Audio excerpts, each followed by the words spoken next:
So was there anything you came close to before Outer Banks that you thought was going to change your life, or was it truly Outer Banks the first one that like was a real thing? There was a Netflix show. I don't think it lasted very long. It's called Trinkets. Oh, I don't know. Okay. Yeah, and I think it had one season, and then it got canceled. I was like, my mind was blown when I got like the second call back, and I was like, it's all happening. Oh my god! But no, that was about it. Again, yeah, that's.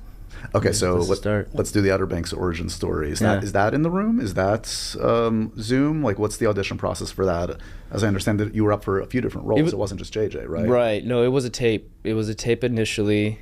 I think the tape initially was for JJ, and then they brought me in person for Rafe.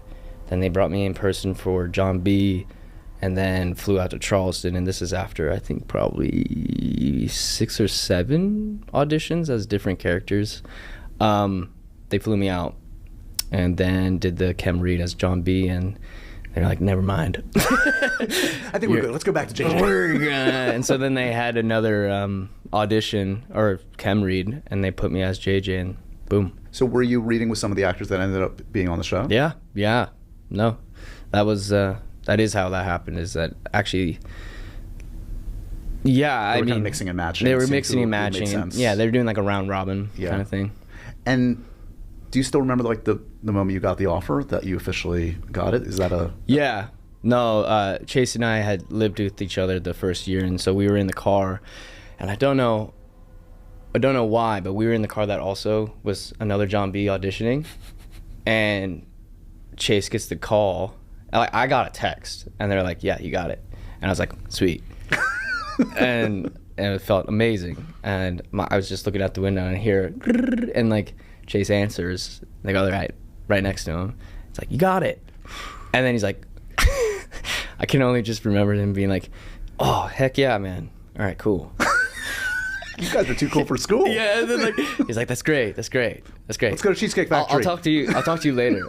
And then like I could see him in the mirror because he was like right behind me. I see him in the mirror, and he's like looking at the mirror. He's like, and I was like, oh, cool. Yeah. Thank God you both got it. That would have been an uncomfortable car ride. That would have been. I mean, for him, I think it was an uncomfortable car ride still. So, yeah. What do you remember about the early days? Because, I mean, you'll never have that experience again, that kind of like first big experience. And one of the cool things about Outer Banks, and I've had Madeline on the show, and I've talked to a bunch of the actors, is like you kind of all came up together. Like you were all experiencing fame, first experiences together. It was COVID. So, like, right. I mean, like I feel like the energy on set was like we did something great, cool, but we didn't know. I didn't know. And I still think to this day, like 2 years, it didn't take 2 years until after the show came out, probably even after season 2, where it was like, oh, like people like it. Because like it was COVID and we were indoors, you didn't see anyone, you didn't walk around, so you didn't really have a reference of like, besides maybe social media, that was like, okay, like this is cool. But like the recognition and the opportunity, I think also during that time wasn't like, let's go right back into work. Right. So it took some time to understand, like, hey, like people enjoy this. Maybe, I mean, it's hard to talk about that time. That was horrible for all of us as like a healthy version of that. But like you kind of got to dip your toe into celebrity a little bit. Yeah. Which is disorienting. Celebrity of that kind, of that kind of fan base, is overwhelming for any human being, let alone somebody where it's like your first real big gig. Yeah. So at least you kind of had the, I don't know. First of all, you're like with folks that are all experiencing the same kind of thing. Yeah. And second of all, it's a, I don't know, it's a little bit of a slow pace as opposed to like walking out your door one day and everybody's screaming. Oh, dude, I can't imagine what it would have been for, I mean, if it happened now, I don't know. Like, I really don't know. You're right. It is like a nice little like wade into it. So what about the actual experience though, the first like weeks on set? Was that, what do you remember just about like, okay, we're talking season 1? Yeah, season 1.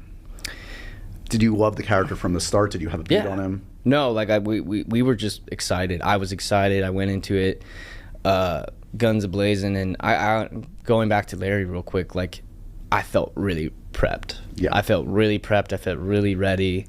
Like I'm in my apartment doing background character work, like who is like I was even thinking about his parents and all that stuff back then. Like I was, as much as I can, focusing on just like what Larry had taught me.